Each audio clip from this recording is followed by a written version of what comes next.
आप सभी को प्रभु यीशु मसीह के सामर्थी नाम में मैं जय मसीह की कहती हूँ।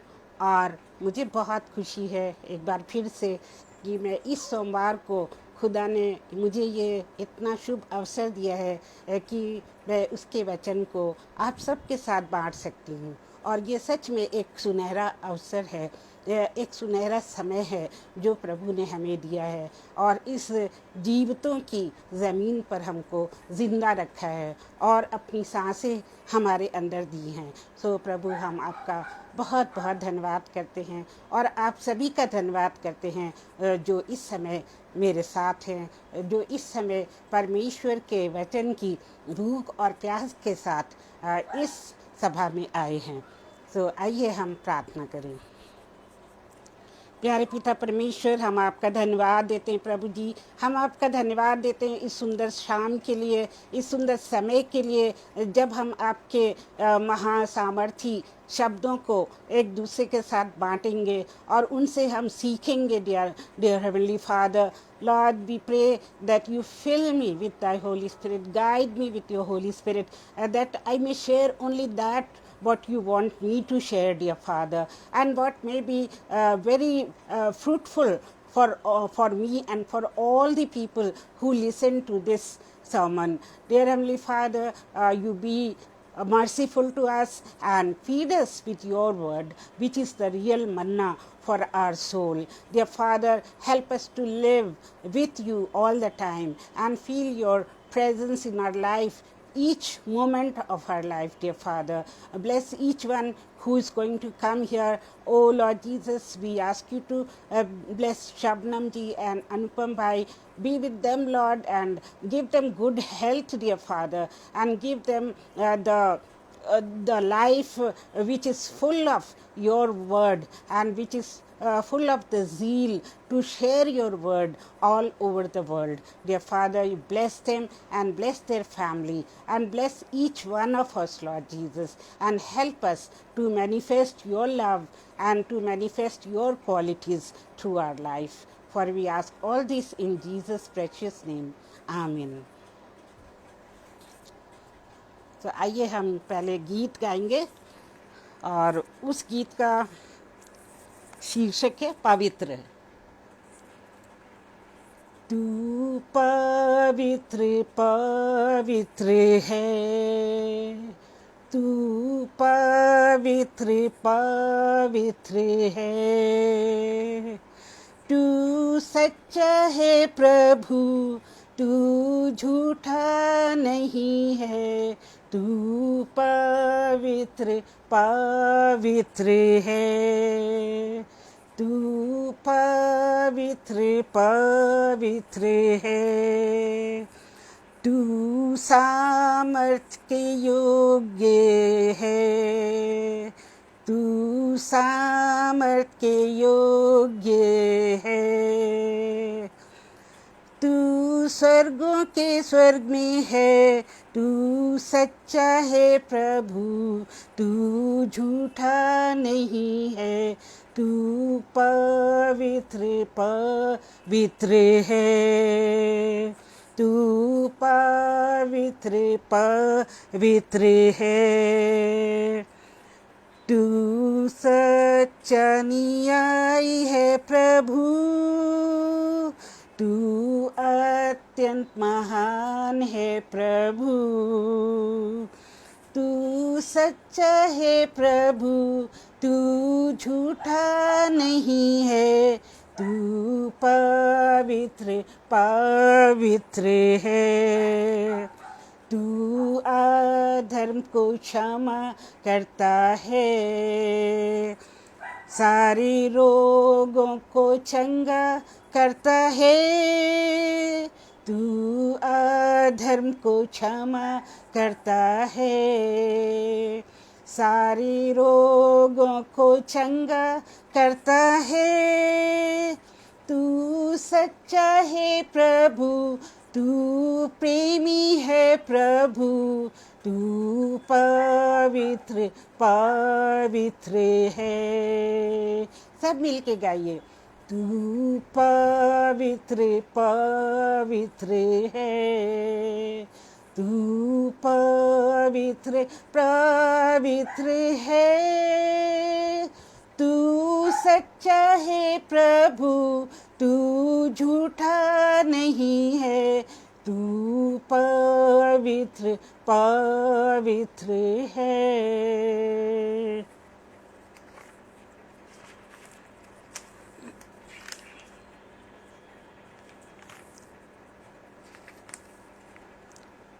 Sing them over again to me, wonderful words of life. Let me more of their beauty see, wonderful words of life, wonderful words of life. Sorry.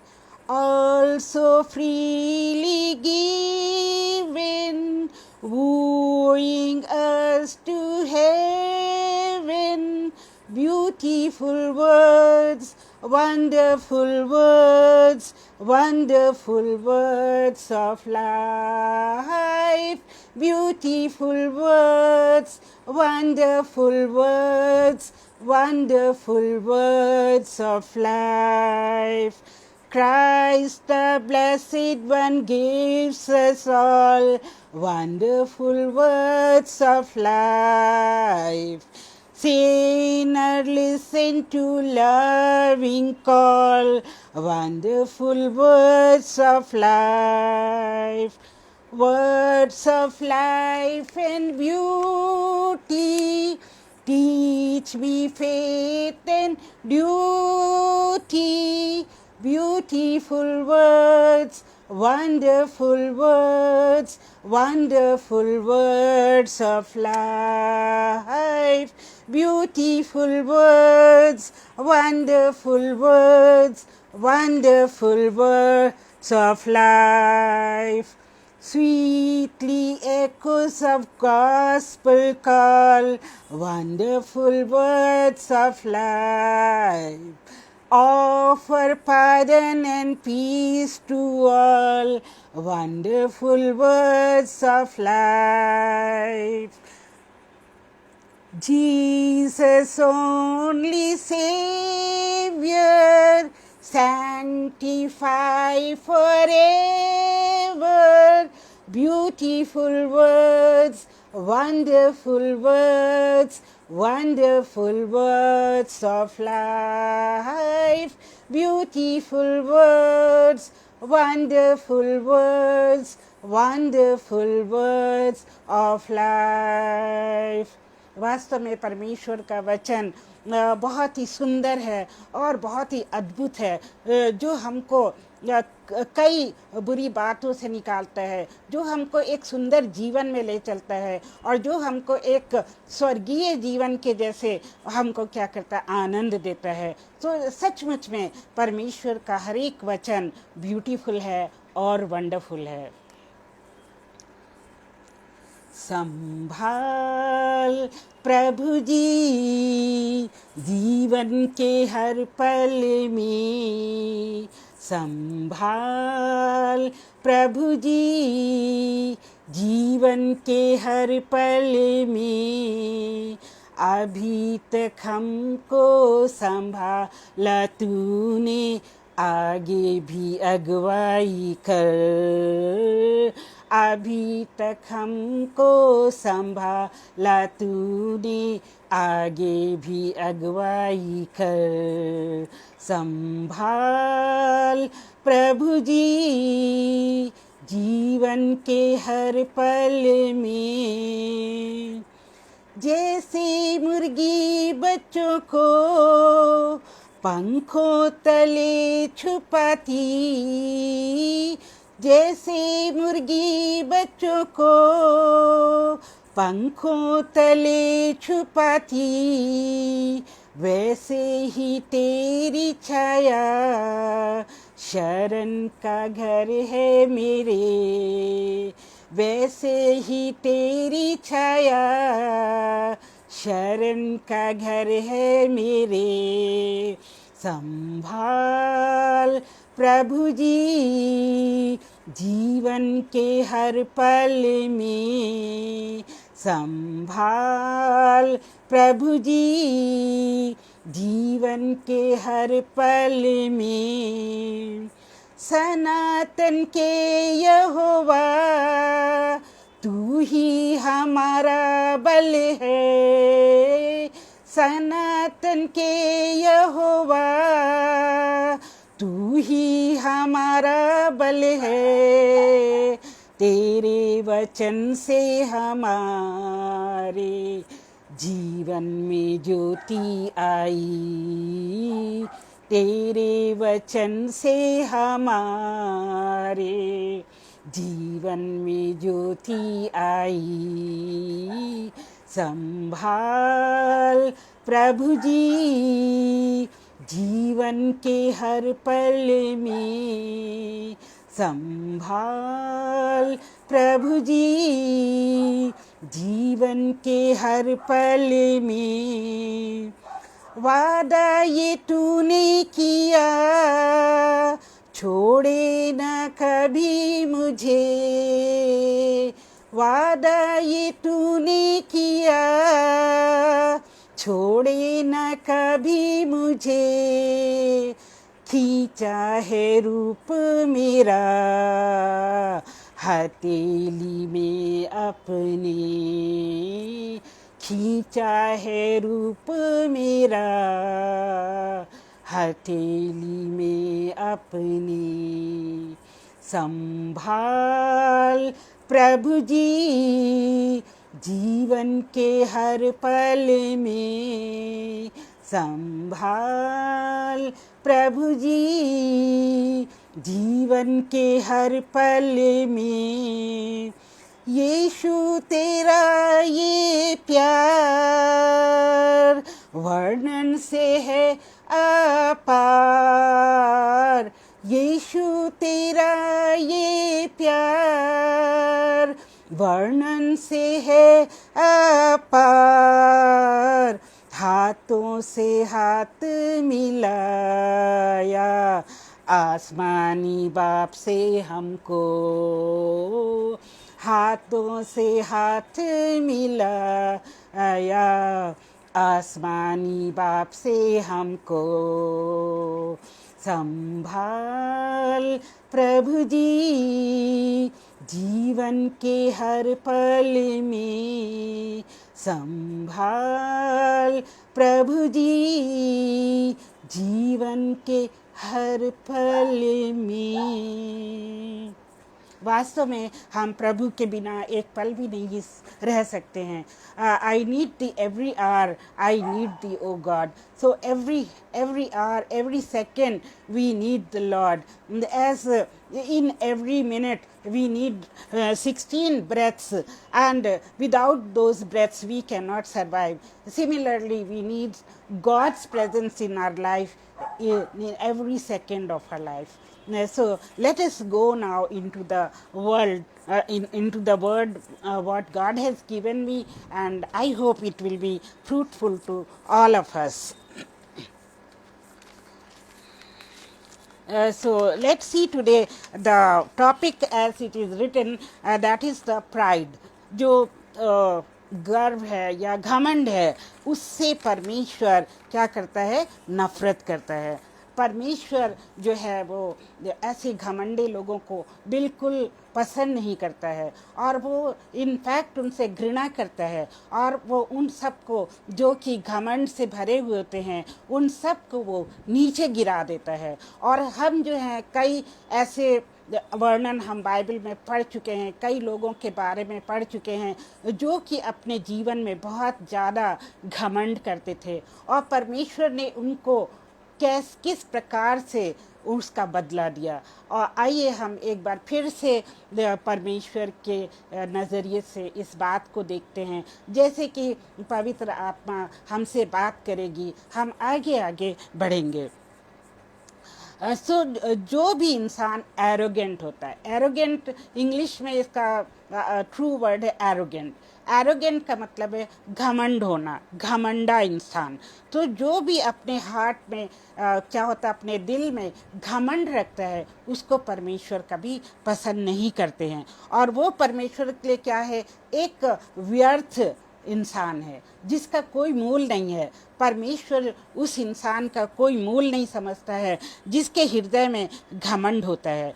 और बाइबल हमें ऐसे बताती है कि जिस इंसान के दिल में घमंड होता है उस इंसान को सज़ा ज़रूर मिलेगी, वो इंसान अनपनिश्ड नहीं जाएगा। जैसे कि यहाँ पे लिखा हुआ है, everyone who is arrogant in heart is an abomination to the Lord, be assured will not go unpunished. सो देखिए, वचन हमसे कहता है कि जो भी इंसान अभिमान करता है वो परमेश्वर की पनिशमेंट के बिना, उसकी सज़ा के बिना नहीं जाएगा। और इसी तरह से प्रोवर्ब्स नीति वचन 11:2 में लिखा हुआ है, जब अभिमान होता है तब अपमान होता है। तो मेरे प्रियो, जब हम अभिमान करते हैं तो ये ना सोचे कि हमें लोग बहुत बड़ा समझेंगे और हमको बहुत ही प्रभावशाली व्यक्ति समझेंगे, बल्कि अभिमान से क्या होता है, हमारा पतन होता है। अभिमान से क्या होता है, हमारा अपमान होता है। और ये इंसान, आज का इंसान नहीं समझता है कि उसको अभिमान नहीं करना चाहिए। एक समय की बात है, यही दिल्ली में जब मैं दिलशाद गार्डन में जा रही थी तो पता चला कि एक ऑटो वाले का जो ऑटो वाला थोड़ा सा एक कार वाले से लड़ गया। मतलब कार वाले के साइड में थोड़ी सी खरोंच आ गई और वो कार वाला जो था इतना नाराज़ हुआ। उसको अपने पैसे का घमंड था, उसको अपनी कार का घमंड था और वो सीधे नीचे आया और उसने ऑटो वाले के सामने अपनी गन टांग दी। उसके पास गन थी, बिकॉज ये अमीर लोग क्या करते हैं, गन का, पिस्टल का लाइसेंस वगैरह तो आराम से ले लेते हैं। और उसने उसके पास गन तानी और कहा कि तूने मेरी कार को कैसे स्क्रैच किया, मेरी कार को कैसे ख़राब किया, मैं तुझे अभी गोली मार दूंगा। और वहाँ पे जितने लोग इकट्ठे हो गए थे वो सब डर गए, क्योंकि कोई भी उनके बीच में बचाव कराने नहीं जाना चाहता था। उनकी हिम्मत नहीं थी, क्योंकि वो सोच रहे थे कि ये कहीं जो है हमें गोली ना मार दे। तो इस तरह से आप देखिए, खैर खुदा ने बचाया और गोली तो उसने नहीं मारी, पर वो बहुत आग बबूला था और बहुत गुस्सा था। और वो हो सकता है कुछ लोग प्रार्थना कर रहे हों कि इसके गुस्से को ठंडा कर दे, जैसे हम लोग प्रार्थना कर रहे थे। तो इस तरह से वो बेचारा ऑटो वाला बच गया। तो दूसरे इंसिडेंट्स में जो कि कनॉट प्लेस के पास हुआ था, वहाँ तो उस अमीर आदमी ने, दूसरा अमीर आदमी था, उसने ऑटो ड्राइवर को सचमुच में शूट कर दिया था। तो देखिए, जो इंसान कितने घमंड में चूर हो जाता है जब उसके पास पैसा होता है, जब उसके पास धन दौलत होती है, तो वो अपने आगे किसी को नहीं समझता है। और गरीब तो उसके आंखों में एक चींटी के समान होते हैं कि उनको पैरों से रौंदते हुए चले जाओ। लेकिन परमेश्वर सब कुछ देख रहा है मेरे प्रियो। वो नहीं चाहता है कि मेरे किसी भी बच्चे को जो इस तरह से कोई कुचले। लेकिन जो शैतान है दूसरी साइड पे, विरोधी, वो भी बहुत ज़्यादा सशक्त है, बहुत शक्तिशाली है और वो इंसानों को अपने भड़कावे में चलाता है और वही जो है इंसान को घमंड से भर देता है। तो जो लोग घमंडे होते हैं उनका अपमान भी होता है। और परंतु जो नम्र लोग हैं उनके अंदर बुद्धि होती है। तो ये जो है प्रोवर्ब्स और नीति वचन का 11वां अध्याय वर्स 2 कहती है, दूसरा पद कहता है कि जब अभिमान होता है तब अपमान भी होता है, परंतु नम्र लोगों में बुद्धि होती है। सो जो नम्र लोग होते हैं, और हम कह सकते हैं कि जिनके पास बहुत ज़्यादा धन दौलत नहीं होता है और बहुत ज़्यादा जो परमेश्वर के करीब होते हैं, वो लोग क्या होते हैं, नम्र होते हैं। वो लोग बहुत हम्बल होते हैं, हलीम होते हैं और वो किसी को कभी भी बुरा वचन नहीं कहते हैं। ना तो वो अपने घमंड में आके किसी को गाली देते हैं, ना किसी को मारते हैं। ऐसे लोग होते हैं जो नम्र होते हैं और नम्र लोगों को ही जो परमेश्वर परमेश्वर जो है वो पसंद करता है, नम्र लोगों को परमेश्वर प्यार करता है। तो हम देखते हैं कि जितने भी परमेश्वर के सच्ची संतानें हैं उन सब को हम देखेंगे कि वो नम्र हैं, वो नम्र थे। बाइबल में देखिए कितने नबी लोग हैं, सैमुअल है और हिजकिय्याह है और दूसरे लोग हैं। हिजकिय्याह जबकि एक टाइम में वो घमंड करने लगा था, लेकिन ज़्यादातर परमेश्वर के लोग जो हैं वो बाइबल में नम्र दिखाए गए हैं। और अब हम देखेंगे कि ये who was proud in the Bible. Bible के अंदर ऐसे कौन कौन से लोग हैं जो कि बहुत ही ज़्यादा अभिमानी थे, बहुत ज़्यादा घमंडे थे। एक तो हिजकिय्याह का नाम आया है। हिजकिय्याह हम सबको पता है कि वो बाइबल में उसका बहुत जिक्र है। और हिजकिय्याह अपने दिल में बहुत घमंड करने लगा जब उसको परमेश्वर ने क्या किया, उसको उसके रोग से चंगा कर दिया। वो किसी रोग से पीड़ित था और परमेश्वर ने उसको चंगाई दी, और उस चंगाई को पाते ही वो घमंड करने लगा। और जब वो घमंड करने लगा और बहुत ही ज़्यादा अभिमानी हो गया, तो परमेश्वर ने उसके अगेंस्ट क्या किया, एक्शन लिया। उसके अगेंस्ट परमेश्वर ने एक ऐसा काम किया कि वो गिर गया और जूडा एंड जेरूसलेम में उसकी बदनामी हुई, उसका अपमान हुआ। तो ये एक एग्जाम्पल है हिजकिय्याह के बारे में, जिसने परमेश्वर के उपकार के बदले में क्या किया, अपने मन को फुला लिया, अपने मन में क्या किया, घमंड ले आया। और जब वो घमंड ले आया तो उसके उस घमंड के कारण जेरूसलेम के लोग भी जो हैं वो पीड़ित हुए। वो तो हुआ पीड़ित, साथ में जो जेरूसलेम के लोग हैं वो भी पीड़ित हुए, क्योंकि परमेश्वर जो है जब लीडर ही जब गलत होता है तो उसके कारण उसकी प्रजा को भी जो है उसका वो जो भी परिणाम है वो सहना पड़ता है। तो इस तरह से वो उसकी प्रजा ने भी परमेश्वर का प्रकोप सहा। फिर हम देखते हैं कि जो ये किस तरह से पाप है। अभिमान जो है एक पाप है। कई तरह के पाप हमारे जीवन में होते हैं, हम जानते हैं, हमने बहुत बार इसकी स्टडी भी करी है। और एक बार मैंने भी खुद से जो पापों की सीरीज़ है उसके बारे में बताया था, जैसे कि चोरी है, झूठ बोलना है, व्यभिचार करना है, और अपने माँ बाप का अपमान करना है और घृणा करनी है। ये सब बातें क्या है, पाप होती हैं। और उसी में से एक पाप जो है ये अभिमान करना होता है। सो जो प्राइड है, अभिमान है, ये भी एक तरह का पाप है। तो अगर हमारे अंदर सारी अच्छी चीज़ें हैं, अच्छे गुण हैं परमेश्वर के कारण, लेकिन अगर हमारे अंदर घमंड है, अभिमान है, तो वो सारे अच्छे गुण हमारे बेकार हैं।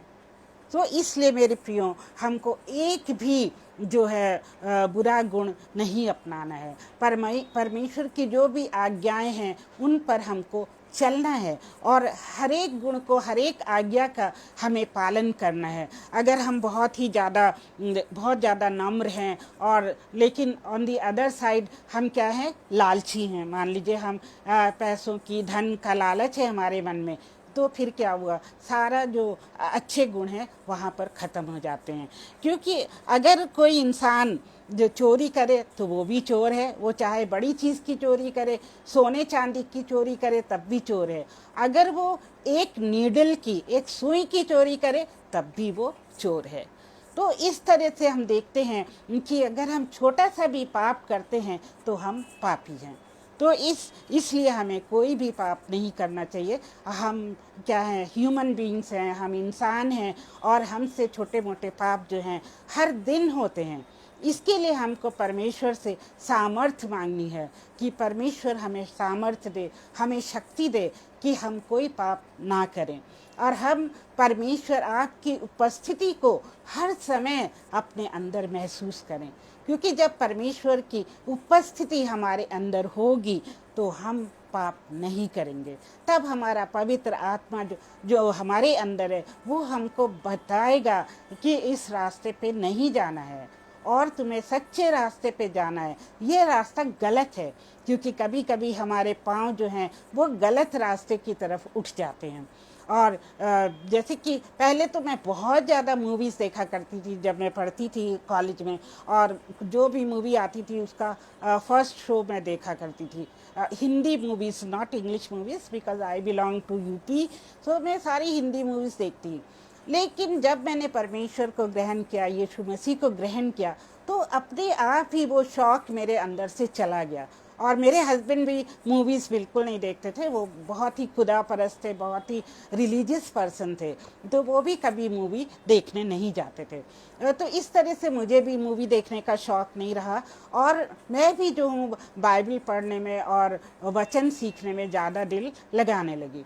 तो अगर हम परमेश्वर से दूर रहते हैं तो क्या होता है कि हम बार बार उस पाप को करने जाते हैं। ये नहीं कि मूवी देखना पाप है, पर कभी कभी हमारे कदम उधर चले जाते हैं और हम परमेश्वर को निग्लेक्ट कर देते हैं, मतलब उस पर ध्यान ना दे के हम दुनियावी चीज़ों पे ध्यान देने लगते हैं। सो परमेश्वर से हमको सामर्थ्य मांगनी है कि हमारे कदम, हमारे विचार, हमारे हाथ जो है पाप की तरफ ना बढ़ें, क्योंकि विचारों में भी हम पाप करते हैं। अगर हम किसी के लिए बुरा सोचते हैं, हम किसी से घृणा करते हैं, या किसी से हम जलन करते हैं, कोई हमसे ज़्यादा अच्छा है, कोई हमसे ज़्यादा पढ़ा लिखा है, हमसे ज़्यादा पैसा है, या कोई ज़्यादा अच्छा बोलता है, और हो सकता है कि हम जो है परमेश्वर के बच्चे, हो सकता है कि हम में से कितने लोगों को घमंड हो कि हम तो बहुत अच्छा वचन बांटते हैं, हम तो बहुत अच्छे वक्ता हैं, हम तो बहुत ज़्यादा जो है लोग हमें बहुत पसंद करते हैं।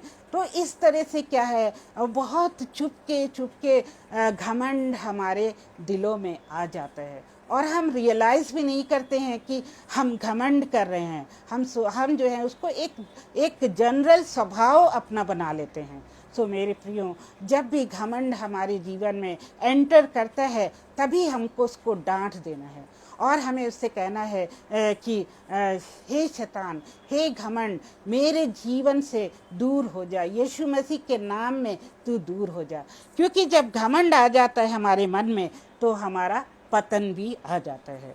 घमंड के साथ साथ हम फिर गिर जाते हैं, और इसलिए हमको घमंड कभी नहीं करना चाहिए।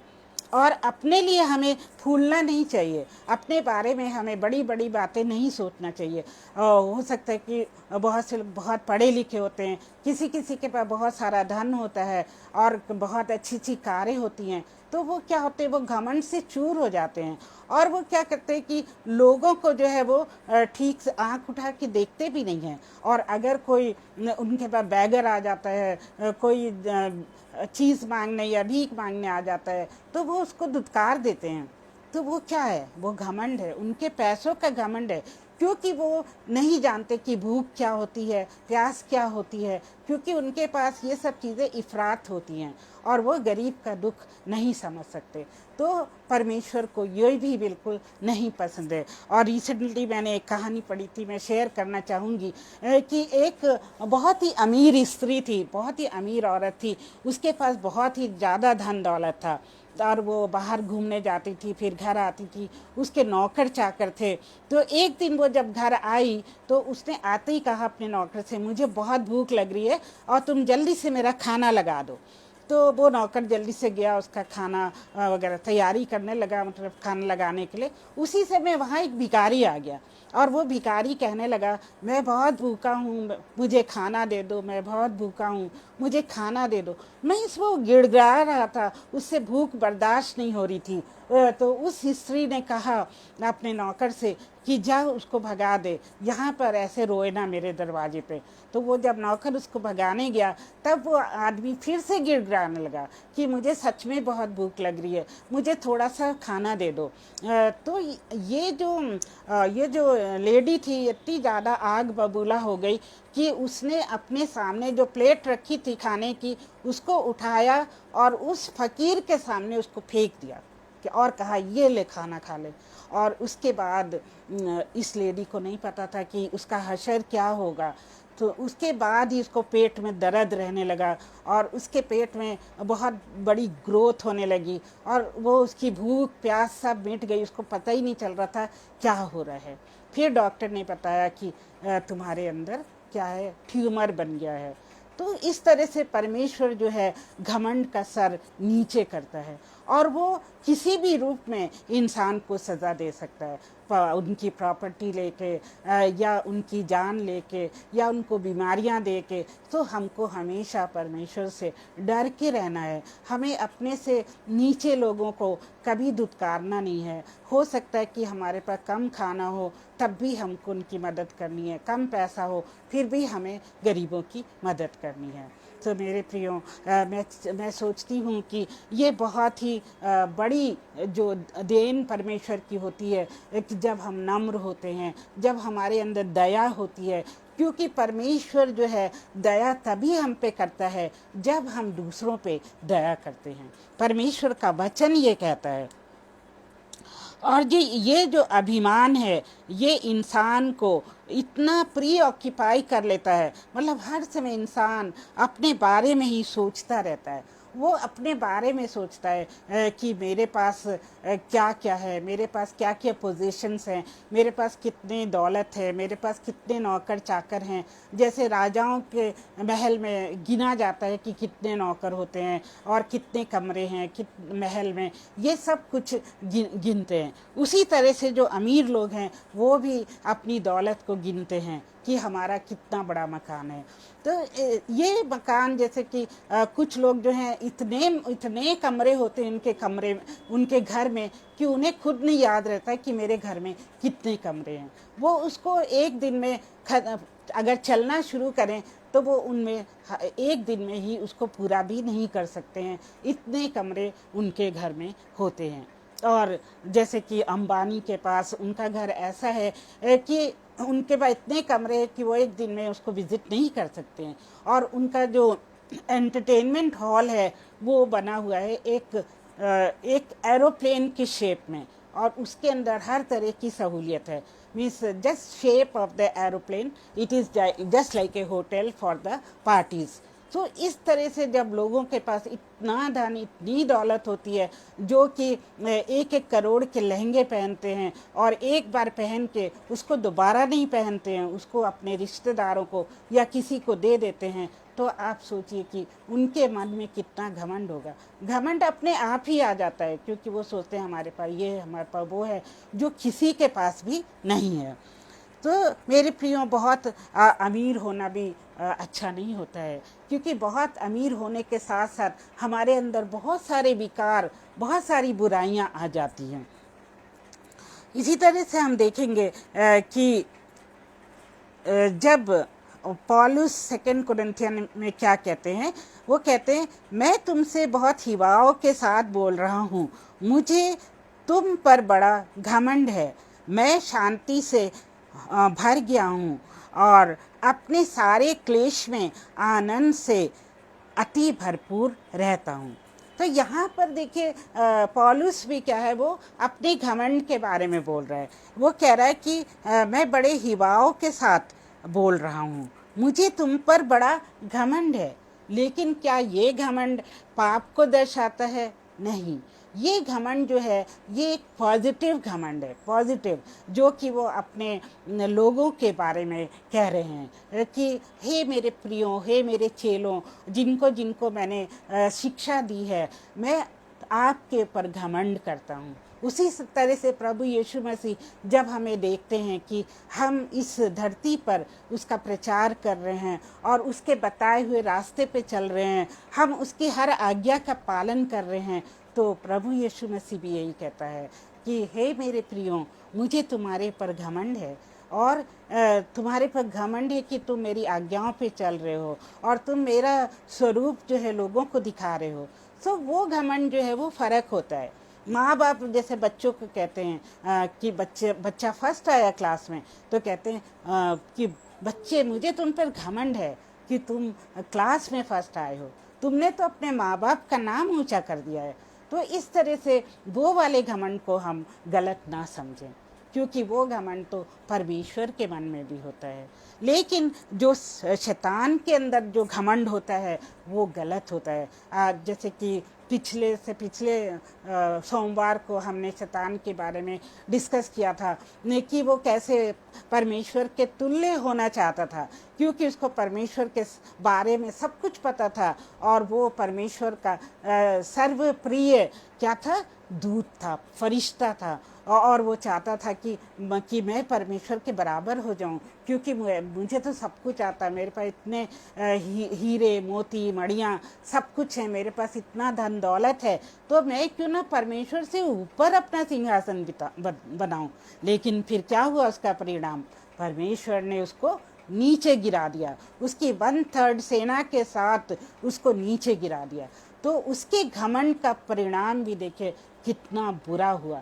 लेकिन वो क्या है, वो हमेशा के लिए शैतान बन गया, हमारा विरोधी बन गया, परमेश्वर का विरोधी बन गया। और वो आज भी हमको भड़काता है पाप करने के लिए। वो बड़े सटल वे में हमारे पास आता है कि इससे कुछ नहीं होगा, अब तो मॉडर्न ज़माना है, तुम कैसे भी कपड़े पहन सकते हो, अब तो मॉडर्न ज़माना है, तुम किसी भी लड़की या लड़के के साथ जा सकते हो, इंजॉय कर सकते हो, और फिल्में देखना कोई बुरी बात नहीं है, शराब पीना कोई बुरी बात नहीं है। ये तो क्या है, मौसम के अनुसार लोग शराब पीते हैं, तो इसलिए क्यों चिंता करते हो।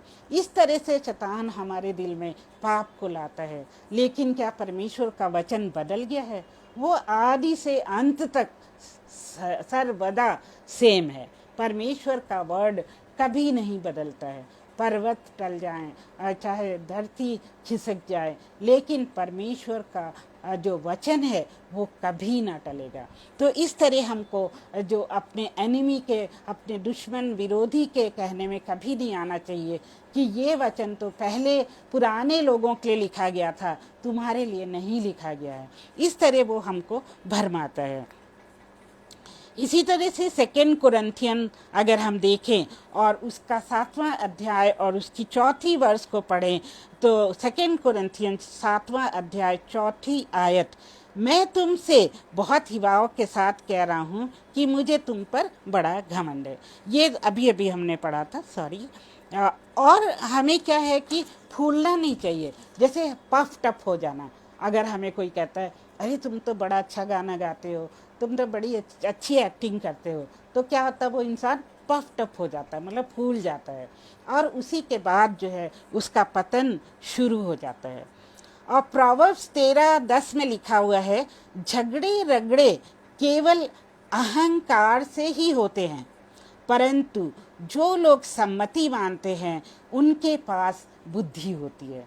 सो देखिए यहाँ बाइबल क्या कह रही है कि झगड़े रगड़े अहंकार से होते हैं। अहंकार बहुत ही प्यारा वर्ड है ये, जो अभी अभी मुझे दोबारा दिख गया। ये सारे झगड़े अहंकार से होते हैं।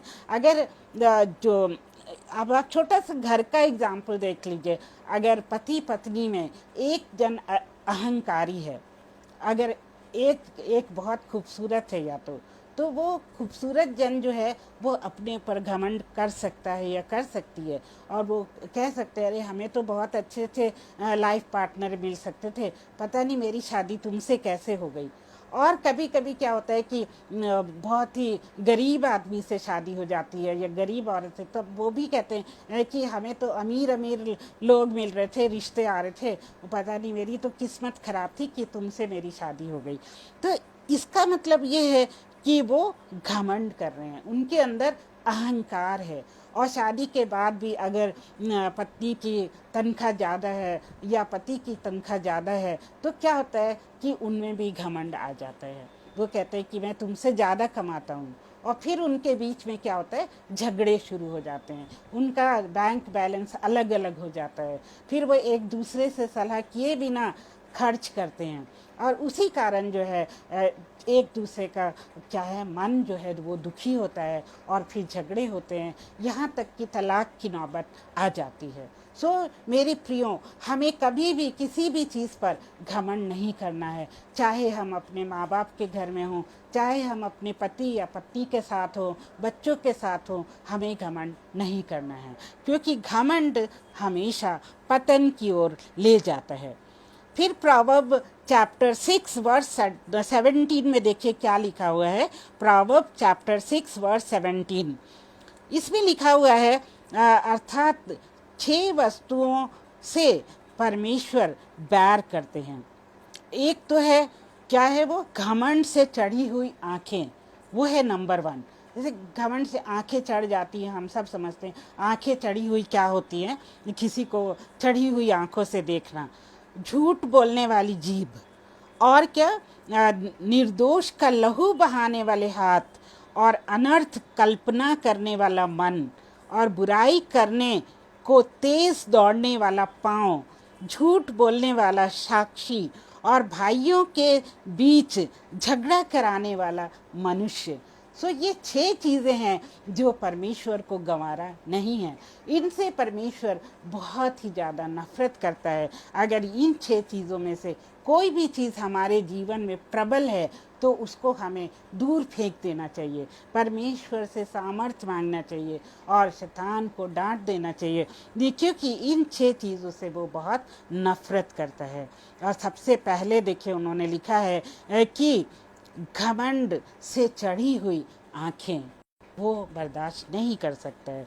फिर मलाकी में हम जाते हैं, मलाकी या मलाकी हिंदी में, उसमें 3 चैप्टर 3 वर्स 13 में लिखा हुआ है, यहोवा यह कहता है कि तुमने मेरे विरुद्ध ढिठाई की बात कही है, परंतु तुम पूछते हो कि हमने तेरे विरुद्ध क्या किया है।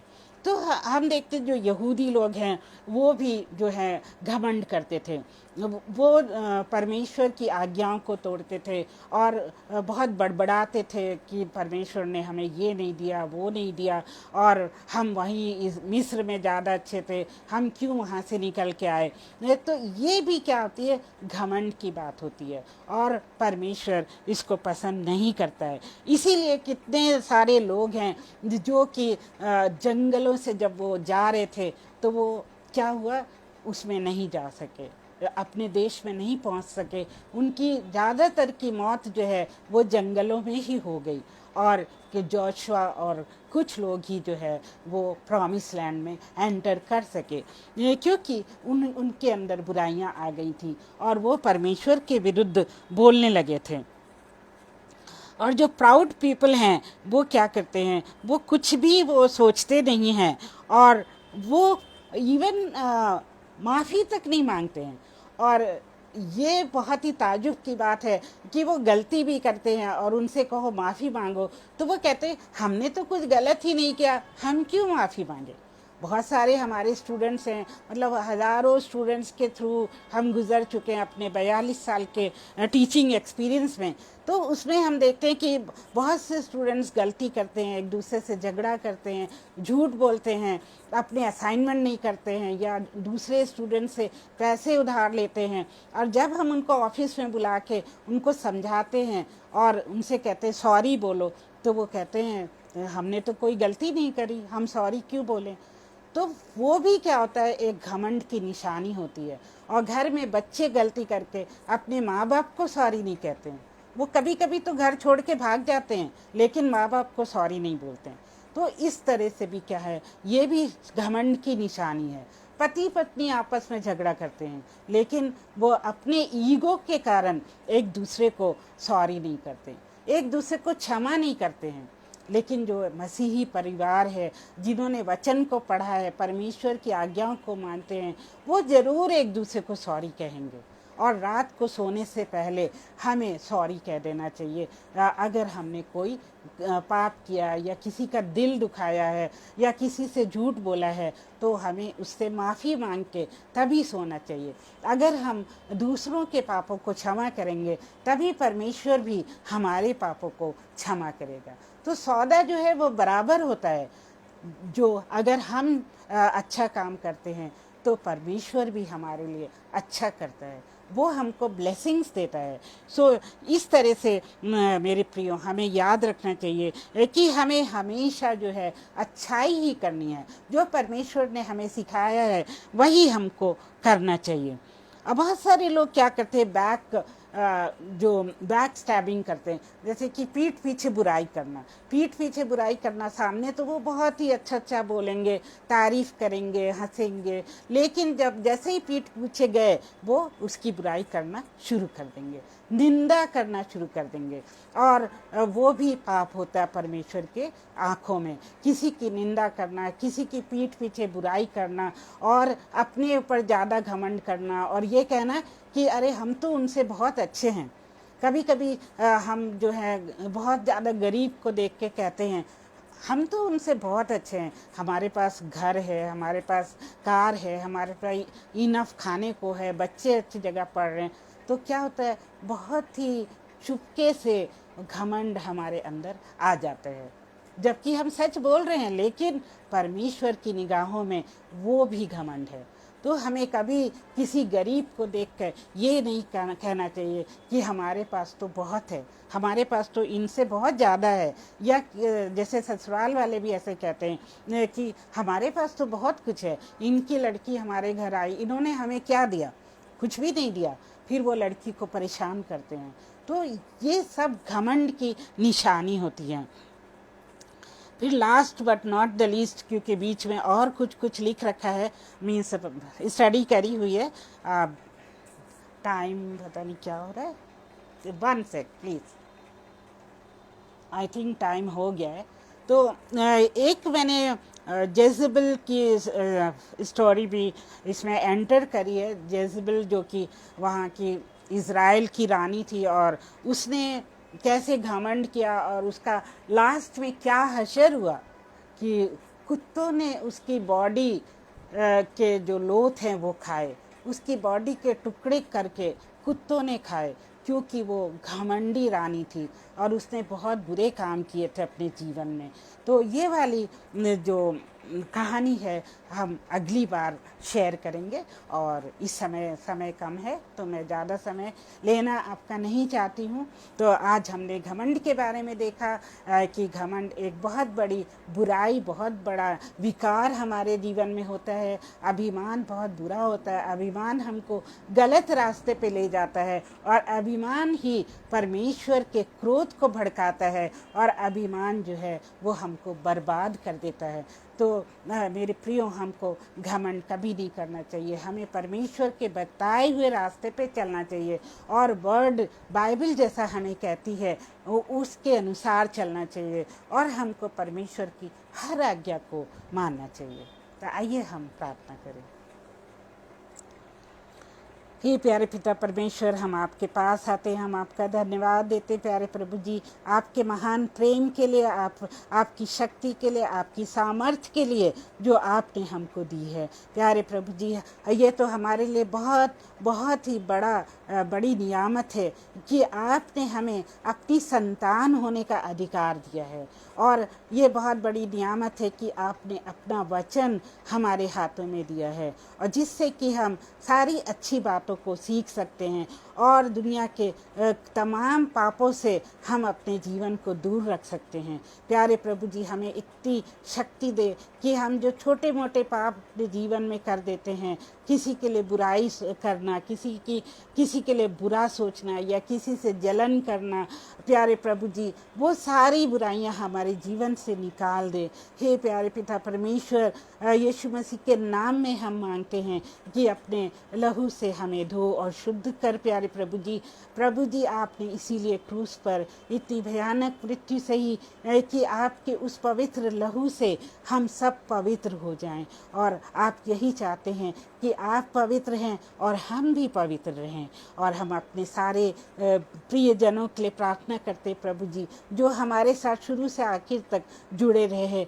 प्यारे प्रभु, उनको बहुत सारी आशीषें दे, उनके साथ हो, उनके परिवारों के साथ हो प्रभु जी। उनके ऊपर जो भी समस्या है, विपत्ति है, उसको यीशु मसीह के नाम में हम डांट देते हैं। प्यारे प्रभु, हर एक के जीवन को अपने आनंद से भर दे प्यारे प्रभु, और उनके पर आपकी बड़ी आशीषें हों। प्यारे प्रभु, हम विनती करते हैं अपने भाई अनुपम और शबनम जी के लिए, उनके भी साथ हो प्रभु, उनके ऊपर अपनी बरकतों की बारिश कर प्यारे प्रभु, और वो जो ये प्रचार फैलाते हैं, प्यारे प्रभु इसका बहुत बहुत बड़ा फल मिले और बहुत से लोग यीशु मसीह को जान पाएं और बहुत सी आत्माएं जो हैं वो बच जाएं और अनंत जीवन की वारिस हो सकें। प्रभु जी, हम आपको इस सुंदर समय के लिए कोटि कोटि धन्यवाद देते हैं और हम अपने लिए भी धन्यवाद देते हैं प्यारे प्रभु कि आपने हमको इस्तेमाल किया, जबकि हम इस योग्य नहीं थे, पर फिर भी प्रभु आपने हमें चुना और अपने वचन को सुनाने के लिए इस्तेमाल किया। हम आपका धन्यवाद देते हैं प्यारे प्रभु। अब इस छोटी सी विनती को हम अपने प्यारे प्रभु यीशु मसीह के नाम से मांगते हैं और इस विनती को सुनने के लिए आपका धन्यवाद करते हैं। आमीन। आप सभी को जय मसीह की एक बार फिर से। और मुझे हर्ष है कि मैं अभी तक आप लोग की शक्लें देख सकती हूँ और मेरा भाई विनय, शबनम जी, अनुपम जी और सुषमा और जिनका नाम मैं नहीं ले पा रही, मुझे माफ़ करिएगा। मैं बाद में फिर ये जब प्रचार सुनूंगी तो मैं सबके नाम देख लूँगी। Thank you so much and जय मसीह की।